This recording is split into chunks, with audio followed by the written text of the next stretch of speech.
এই মানুষটাকে আল্লাহ কালিমার মালা পড়ে না জান্নাতের মালিক বানিয়ে দিয়েছেন। এমনি কথা বলা সাহাবীর গল্প আপনার প্রসঙ্গ করব। আইয়ামে জাহিলিয়া যখন ছিল, আইয়ামে জাহিলিয়া কাকে বলা হয়? নবী সাল্লাল্লাহু আলাইহি ওয়াসাল্লাম দুনিয়ায় আসা কিছুদিন পর পর্যন্ত এরকম এই সময় থেকে আইয়ামে জাহিলিয়া অন্ধকার যুগ, যেখানে কিছু মানুষগুলো মানুষগুলো ধনী মানুষগুলো গরিব খুশি হত্যা চলত, উশৃঙ্খলা চলত, অরাজকতা চলত, অত্যাচার চলত, জুলুম চলত, শুধু মানুষের উপরে নয় প্রাণীর উপরে পর্যন্ত জুলুম চলত। এই জুলুম আর অমানুষের অন্ধকার থেকে মানুষকে মুক্তি দেওয়ার জন্য, সঠিক পথ দেখানোর জন্য আল্লাহ রাব্বুল আলামিন মানুষকে আলোর পথ দেখানোর জন্য, সিরাতুল মুস্তাকিমের পথ দেখানোর জন্য, ইহদিনাস সিরাতাল মুস্তাকিমের পথ দেখানোর জন্য পথ প্রদর্শক হিসেবে প্রেরিত হয়েছেন আমার আপনার প্রিয় নবী ফখরুল্লাহ সরকার কায়নাত সুরুল আলম নূর মুজাসসাম মুহাম্মদুর রাসূলুল্লাহ সাল্লাল্লাহু আলাইহি ওয়াসাল্লাম, যার কষ্টে অসংখ্য অন্ধকার ছোট মানুষ তার আলোর মিছিলে উপস্থিত হয়ে নিজেকে আলোকিত করেছেন এবং জান্নাতের মালিক দুনিয়া থেকে বানিয়েছেন। এরকম একজন সাহাবী হযরত দাহিয়াতুল মুতাল্লিবিন, যার সম্পর্কে আল্লাহ পাক কোরআনের আয়াত নাযিল করেছেন। আমি আপনি সবাই একটু কিছু না কিছু পাপ কাজ করি, কিছু না কিছু ভালো কাজ করি, ভালো কাজের মধ্যেই আমরা, কিন্তু আমার ইসলামের একরামের জিন্দগি কেমন ছিল, আমাদের জিন্দগি কেমন?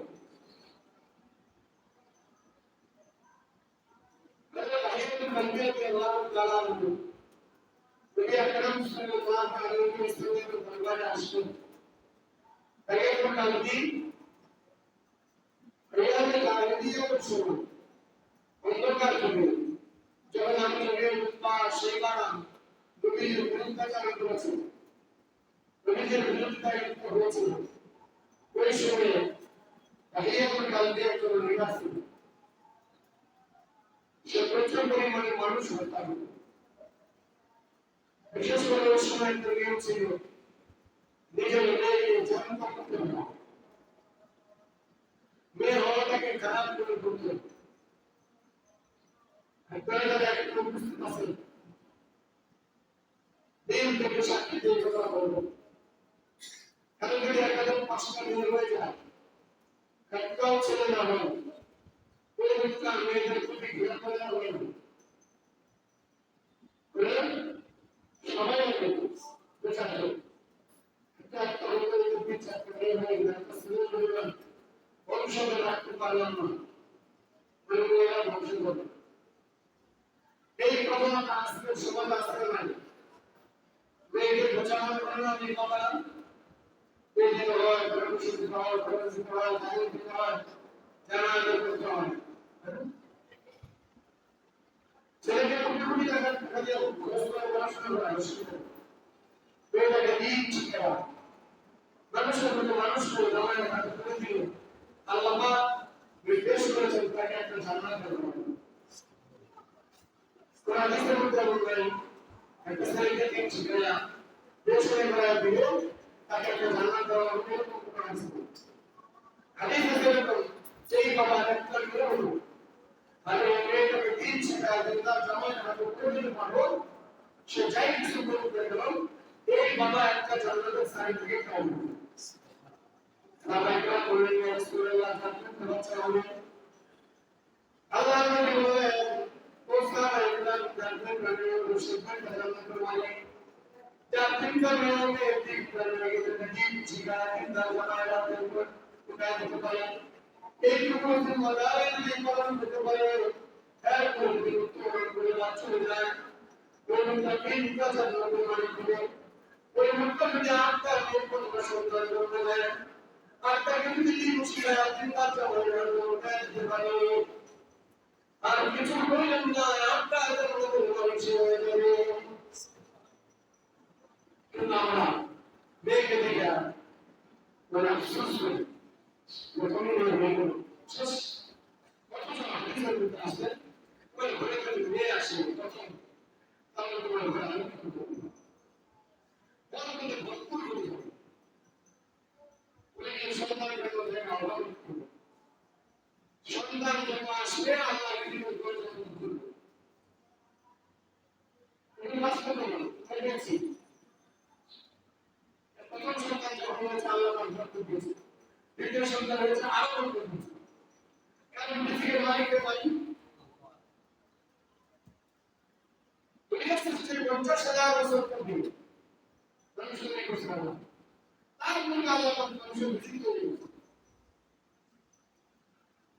তো আমরা কিছু মানুষের কোনো বিষয়ে সময় হবে কখন করতে হবে জমিকে খালি রাখা যাবে না টাকাকে বসায় রাখা যাবে না কাজে রাখা যাবে টাকা বসায় রাখবে কেন কাজে রাখা জমির কাজে জমিকে খালি রাখা যাবে না জমি রোপণ করেন বসে থাকবেন না কোনো সময় সমাধান কাজ পায় পরিশ্রম করাই তার জন্য পুরুষের কৃতিত্ব অর্জন করতে হয় নারী করে বসে থাকবেন ঘর সামলাবেন সন্তানদেরকে মানুষ করবে স্বামীর হুকুম ফিরে আসবে অক্লান্ত পরিশ্রম করে যখন স্বামীর হুকুম প্রবেশ করবে স্ত্রী নিজের আঁচল দিয়ে স্বামীর হুকুমখানা মুছে দিলেন ওদের পানি দিলেন তারপরে ভাত দিলেন খাইতে বসবে একটু মাথা আসবে এটা হচ্ছে নারীর হুকুম রাজারা যুদ্ধ করে নারীরা যুদ্ধ তারা যুদ্ধ ছাড়াই না আল্লাহ পাক আমাদের সবাইকে কন্যা সন্তানের বাবা হওয়ার তৌফিক দান করুন আমিন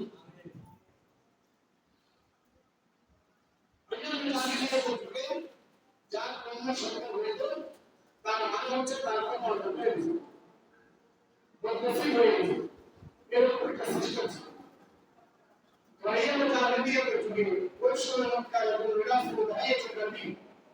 যাদের কন্যা সন্তান হইত এই কন্যা সন্তানকে জ্যান্ত জবাই করা এবং জ্যান্ত মাটির নিচে পুঁতে দেওয়ার দায়িত্ব ছিল তাহিয়া বললেন জ্যান্ত একটা মানুষকে পুঁতে দেওয়া কি মনে আল্লাহ নবী সরকার সাল্লাল্লাহু আলাইহি ওয়াসাল্লাম কে আল্লাহ তাআলা ফেরেশতার মাধ্যমে জিবরাইলের মাধ্যমে জানালেন ও বন্ধু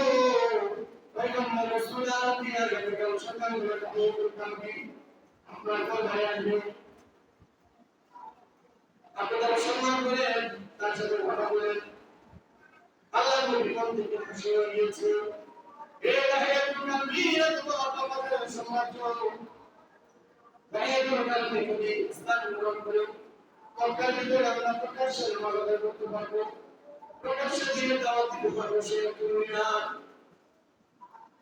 আল্লাহ নবী সাহাবায়ে আগে বলতেন সাহাবায়ে کرام আগে বলতেন যে বুতাকে বলতেন যে আল্লাহ তাআলা দিবেন দাহিয়াতুল নবীকে কোনো সম্মান করবা এই সকালবেলা যখন সময় করে আসলো দেখা গেল আস্তে আস্তে একদম তার জীবন করে দোকান দিয়ে বিভিন্ন করে চলে আসবে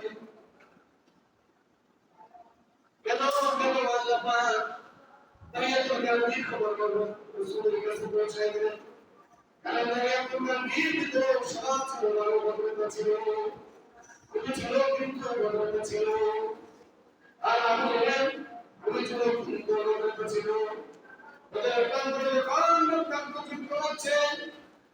একদম একদম যুদ্ধ হওয়ার লাগতে আমি ভিতরে বলবো সবাই তোমরা এমন সময় করলে মুসলিম দিলাম আলাম সুইদানিয়া মুখে বলতে দাঁড়ালো আমি বললাম কত বছরে সালাম কে আজকে তোমার কি অবস্থা হবে তোমরা বললো আপনি এমন দিয়ে বলে আমাদের তোমার রাসূল আমার বাবা বলছি তোমার মধ্যে একজন খালের কাছে আমার মৃত্যু হচ্ছে আমার মৃত্যু রাতে প্রায় খুব সরকার বসে হইতো তাহলে আমরা ভাবতে পারবো বললেন তারপর কাজ করলাম যে বাবাকে একটু হত্যা করলাম বলার একদম নেই ভিতরে রাখবা তোমার বিপদ রাখবা যাতে করে মোহাম্মদের সঙ্গে যখন কল্যাণ তোমরা নিয়ে যেতাম মোহাম্মদ যেন দেখে আমার খাতরা পোলা অনেক অহংকারে অন্ত হয়ে গিয়েছে বেড়াবাদিতে পুরো অন্ত হয়ে গিয়েছে আপনারা দাঁড়িয়ে দোকান যখন আল্লাহ দরবারে আসলেন আল্লাহ নবী সরকার সাল্লাল্লাহু আলাইহি ওয়াসাল্লাম তার কি সুন্দর আচরণ ছিল নিজের শরীর মোবারক থেকে একটা জামার উপর একটা চাদরের উপর চাদরটা সুন্দর করে মসজিদে কাবার উপরে মুছে দিলেন তাকে দোকানে চিন্তা করে রাখলেন এবং একজন ব্যক্তি যার শরীরে মুসামাসি পর্যন্ত মুসাহাম এবং একজন পয়গম্বর যিনি রাস্তা দিয়ে হাঁটতে বিক্ষোভ করে চেষ্টা করে এবং একজন পয়গম্বর ফেরেশতারা যার উপর একটা বড় বিচার দেন এবং একজন পয়গম্বর যিনি হাঁটবেন প্রথম লোকের ভিতরে কোনো কানাকানি সাইডে যান পাথর যার উপরে চেপে দেন পাথর যাকে সালাম দেন ত্রিকোণা বিপরীতে যাকে সালাম দেন রোদ পর্যন্ত যাকে সালাম দেন মুসলমান হিসেবে এরকম একজন পয়গম্বর পবিত্র পয়গম্বরের চাদরের উপরে আমি কি করে বসি কারণ আদর যাদের আছে দেখবেন ছেলেরা আছে বয়স্ক মানুষরা মিটিংয়ের ভিতরে যান যুবক ছেলেরা পাও লাগায় কারণ বিপদে কোনো স্ত্রী করে না অসুখ মুরব্বী আসছেন সে কি করে সোজা করে না এটা করতে নাই বাবা বয়সের মানুষ তাকে সম্মান করা মানুষ হিসেবে তার কর্ম সে অমুক করে নেতা সে অমুক করে নেতা সে অমুক বুদ্ধের নেতা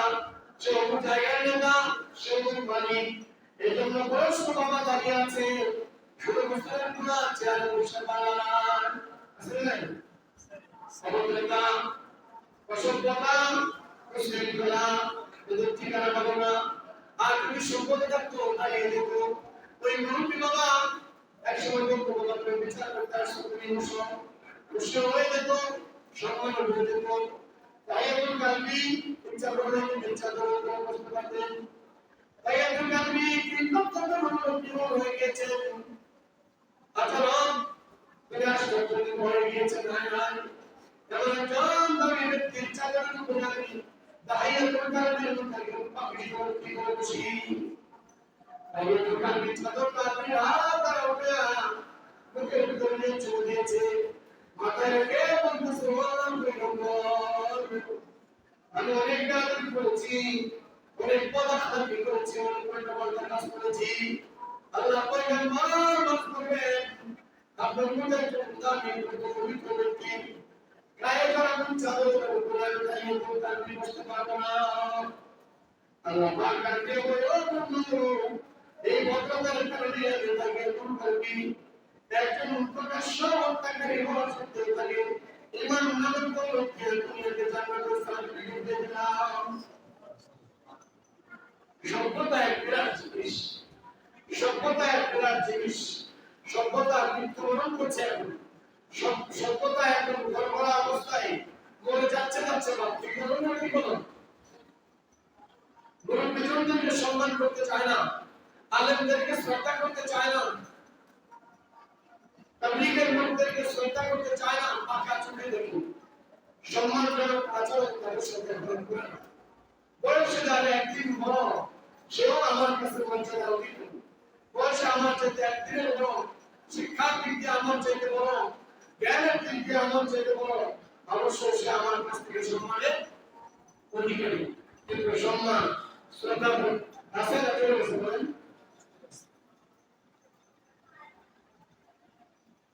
তাই কবি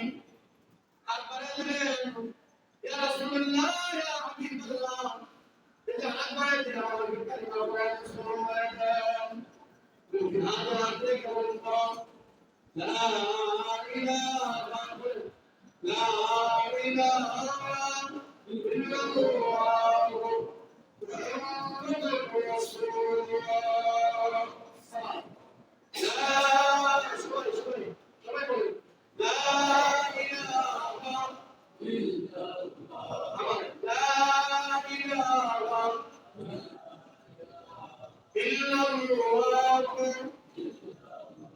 মুহাম্মাদুর রাসূলুল্লাহ। হাদিসের ভিতরে আছে সে জামানায় কোন সময় আসবে, সকালবেলায় মুমিন ছিল, সন্ধ্যাবেলায় কাফের,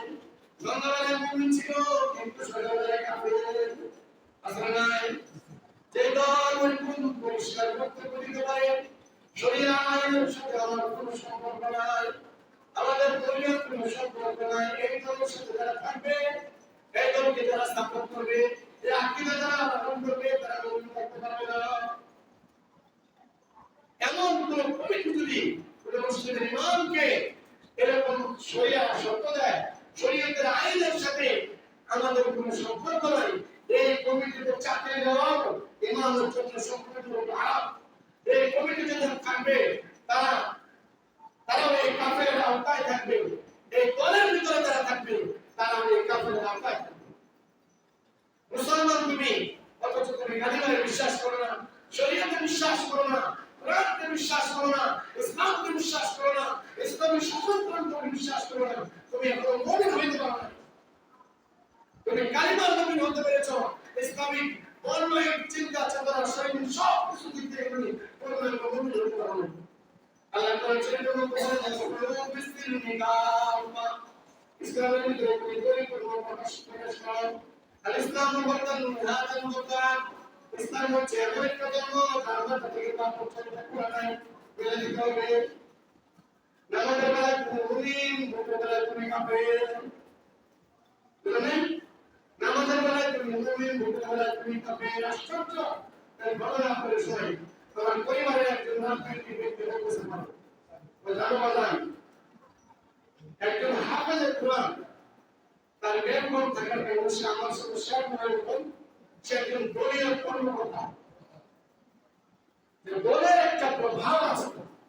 এটা হৃদয়ের ভিতরে এমন ভাবে লাগা যায় বা ইসলাম ইসলাম কিচ্ছু মানে বললেন, মানে আপনি আওয়ামী করেন, আওয়ামী লীগের সম্পর্কে পুরো কথা বললে আপনার হৃদয়ের ভিতরে এতই দুর্পাট হয়, ইসলাম মসজিদ মাদ্রাসা ইমাম আলেম উলামা মুফতি কিচ্ছু মানে। দেখেন না গতকাল একটা বক্তব্য করেছিল, হযরত ওমর ইবনে খাত্তাব রাদিয়াল্লাহু তাআলা করে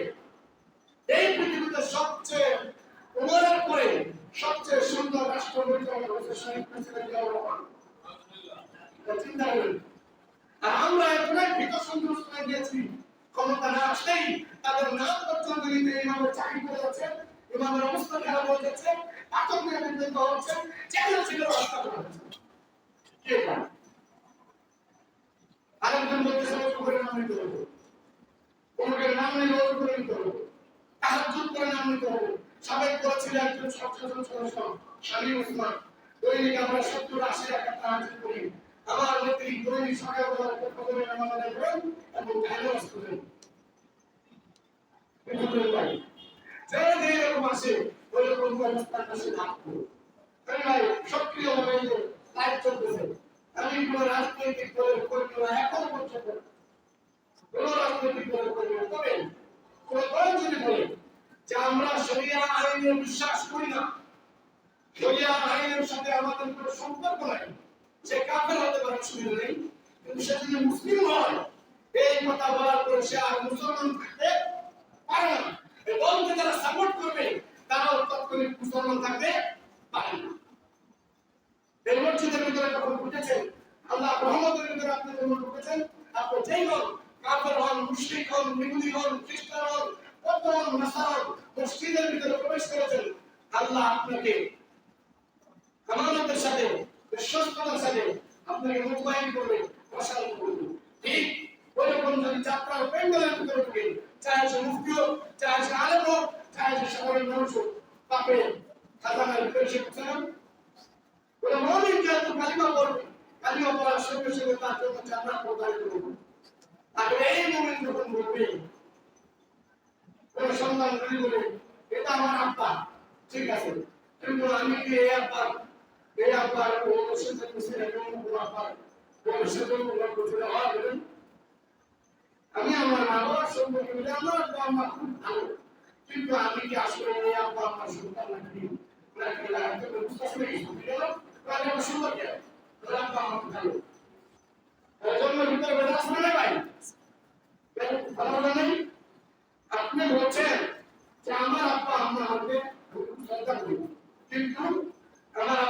আসলে আমাদের জন্য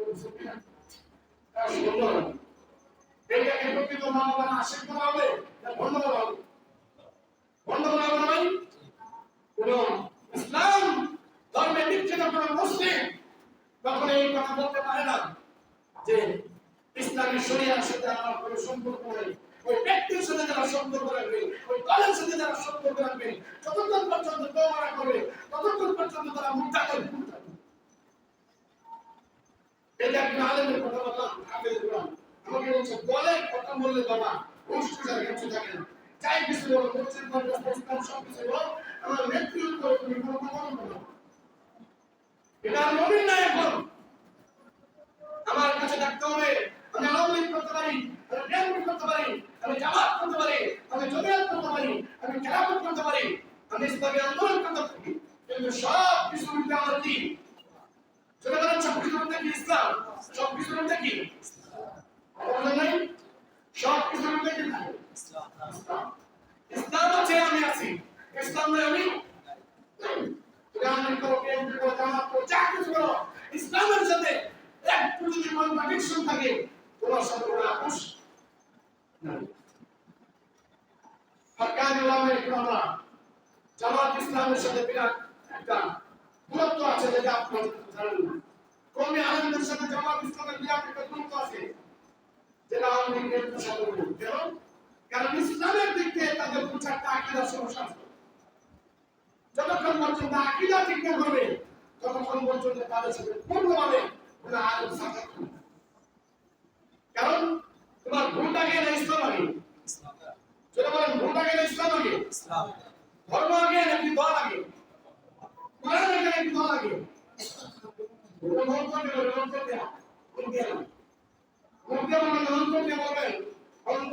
বিশ্বাস না করেন পাক্কা ইমানদার হতে পারবেন না কোন নারী যদি তার স্বামীকে একটা বিয়ে করেছে আরেকটা বিয়ে না করে অসুবিধা নেই কিন্তু যে অন্তর থেকে এই কথা বিশ্বাস না করে যে একজন পুরুষের জন্য চারজন স্ত্রী বিবাহ করা জায়েজ সে পাক্কা ইমানদার হতে পারবে না বিবাহ একটাই করুন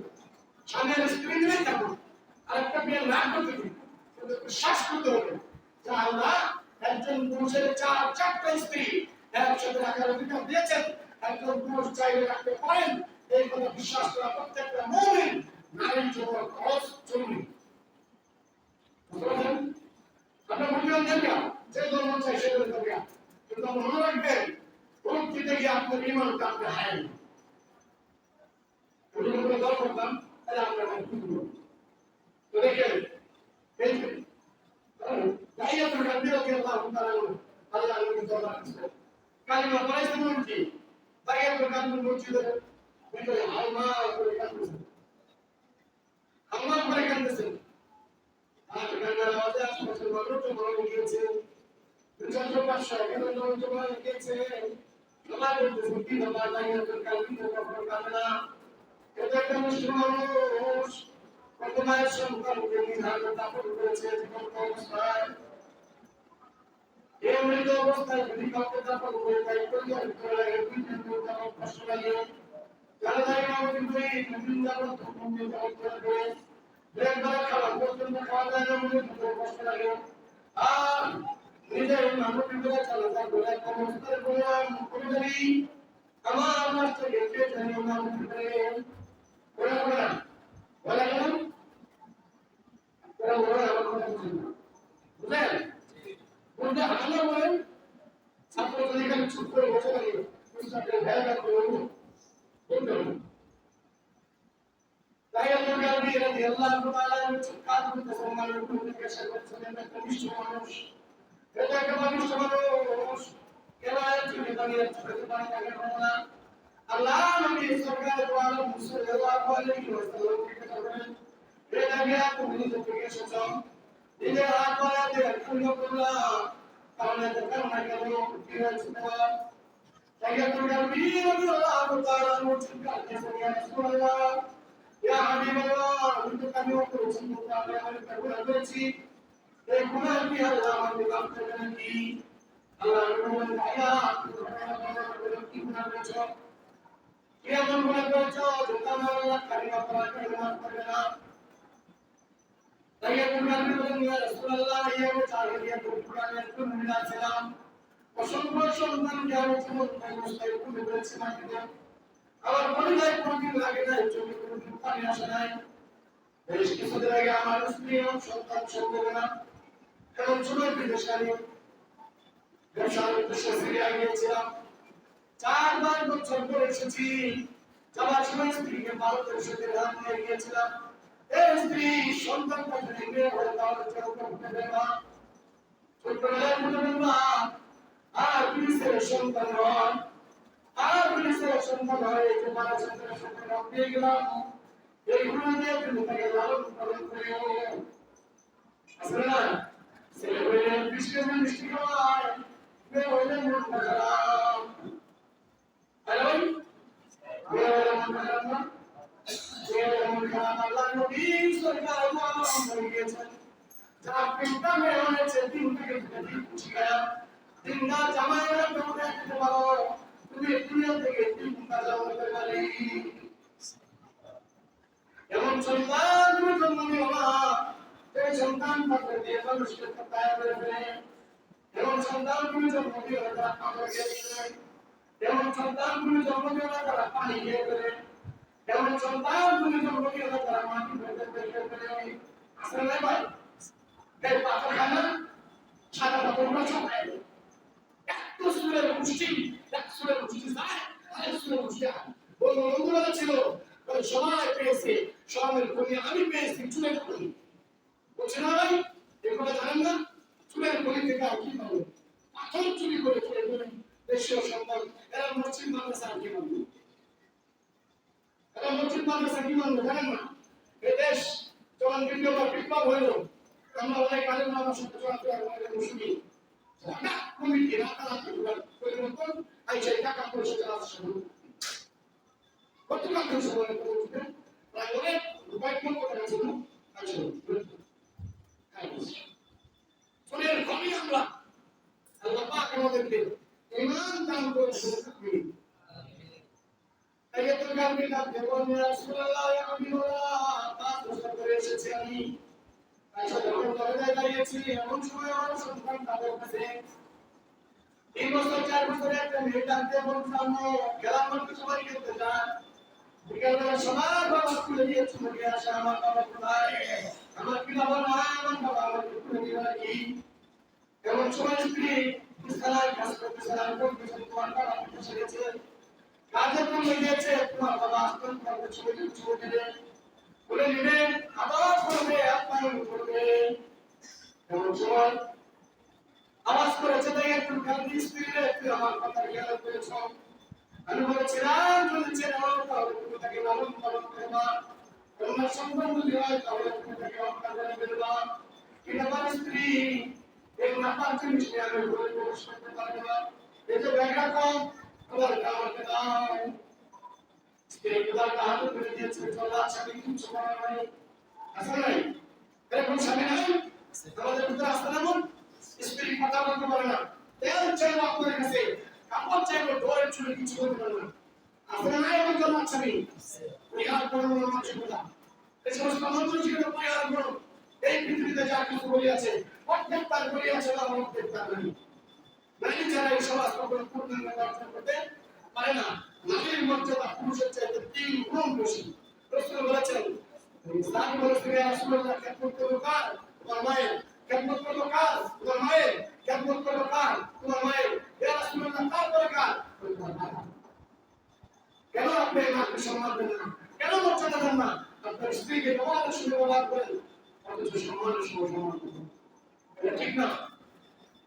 তাই এত কালকে পাঁচজন সালা করতেছিল বাধ্য হইয়া এই উদার কথা আপনার গিয়েছে উদার দাঁড়িয়ে আমি এটাকে বলতেছে বাবা চলে ঘুরে গেলে ঘুরতে যাবে মা ওজন দাঁড়িয়ে খেলতেছে মেয়েটা বুকের উপরে গালের ভিতরে একটা ছবি দিয়েছে মেয়েটা ডাক্তার বলতেছে আমি তুমি খাচ্ছ কেন বাবা বিদেশ থেকে এসেছে একটা কাপড় এসেছে চলো তুলে করতে যাই মা জানে এই নিষ্ঠুর স্বামী কি করবে আমার সন্তানকে মা কিন্তু জানে কিন্তু কিছু বলে না এই সমস্ত এগুলো ছিল মেয়েদেরকে তারা পুরুষ বলেন এই রেশারেশিটা এখন আসলে ভাই মেয়ে হইলে বলে খারাপ মনে করে না, বৃদ্ধ প্রতিবন্ধী ভাইরা ছেলের বউকে অন্য চোখে দেখে না, সম্পূর্ণ এমন বিধ্বংসী কাজে না। ছেলে দেওয়া মেয়ে দেওয়া দায়িত্ব কার বলেন তো? ছেলে বলেন দায়িত্ব কার? পেটের ভিতরে স্ত্রী কোন হাত আছে? বলেন স্ত্রী কোন হাত আছে? এই স্ত্রীকে আপনি দেখতে পারেন না, মর্যাদা দেন না, সামাজিক ভাবে হেয়তাকে মনে করেন কেন? এর জন্য আল্লাহ আদালতে আপনাকে জবাবদিহি করতে হবে। এই পানির ভিতরে, ভাসমান পানির ভিতরে নকশা আঁকাইতে পারেন একমাত্র আল্লাহ। একটা বৃদ্ধ যখন মায়ের পেটের ভিতরে যা জিবরাইল আসেন, ফেরেশতারা ফেরেশতারা আগে বলেন আল্লাহ এর ভিতরে আপনি রূহ দিবেন কিনা? রূহ দিলে ছেলে নামে আল্লাহ পাকের ডাইরেক্ট বলেন ছেলে অথবা মেয়ে। আল্লাহ যেটা মনসা হয়, যেটা মর্জি হয় সেটা বলে সেই সন্তান জন্মগ্রহণ করে আপনার স্ত্রীকে খুশি করেন, শাশুড়িকে খুশি দিল, পরিবার পরিজনকে খুশি দিল, বলে আপনি খুশি হয়ে যান,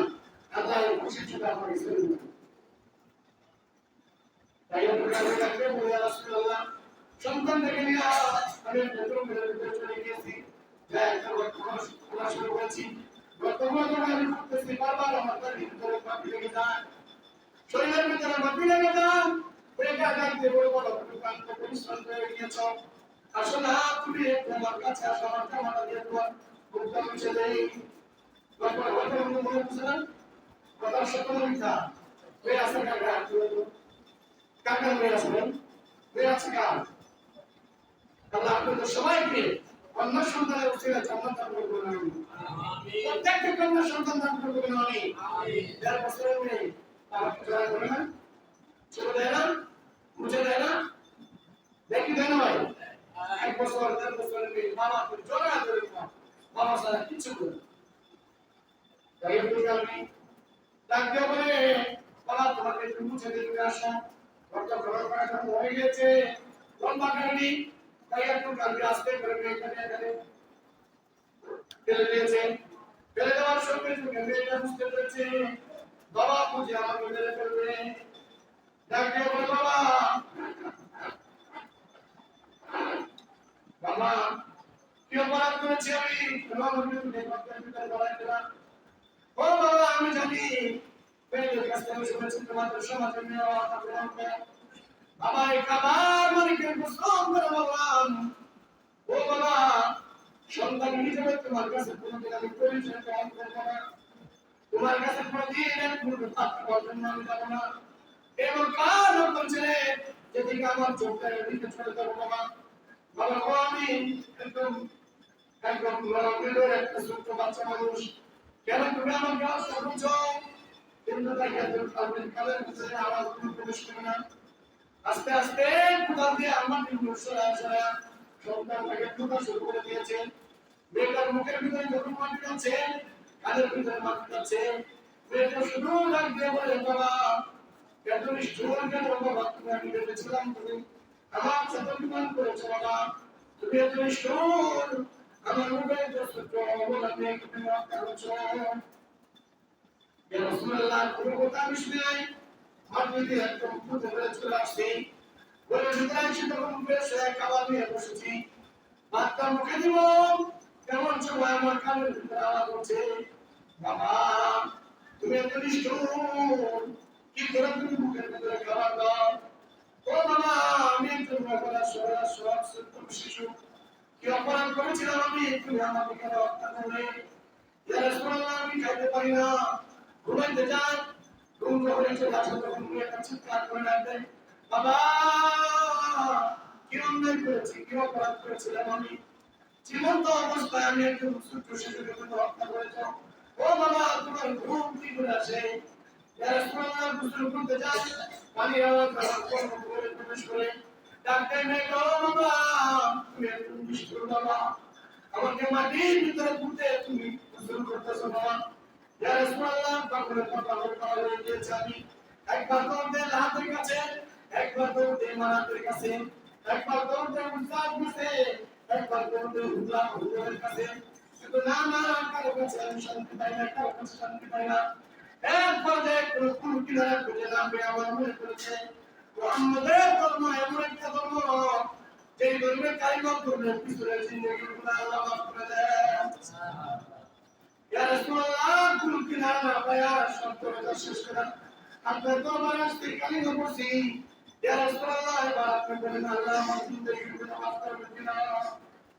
নবী শোয়েব বিন মাসুদ হয়ে গিয়েছেন সাহাবায়ে کرام কান্না করে গেছেন কেমন নিষ্ঠুর বাবা তুমি তোমার পরিবার ভিতরে কি আঘাত লাগে নাই মেয়েটা তোমাকে বারবার চুমু দিচ্ছিল ডান গালে বাম গালে বারবার তোমার মুখটা মুছে দিয়েছিল চিৎকার করে বলেছিল বাবা তোমার পরিচয়টা পরিচয় করে দিন বাবা কি অপরাধ ছিল তাকিয়া তুমি কেন এটা করো এমন সময় চিন্তায় আসতে রাসূলুল্লাহ ইয়া হাবিবাল্লাহ দাইয়াকে বলে দেন দাইয়ার পূর্বে তুমি সব গুনাহ কালিমা পড়ার কারণে আল্লাহ সব গুনাহ মাফ করে দিয়েছেন সুবহানাল্লাহ আসতে বলেন সুবহানাল্লাহ পূর্বের সমস্ত গুনাহ আল্লাহ দিয়া মাফ করে দিয়েছেন শুধু তাই নয় আল্লাহ দাইয়ার উপরে এত খুশি হয়েছেন তার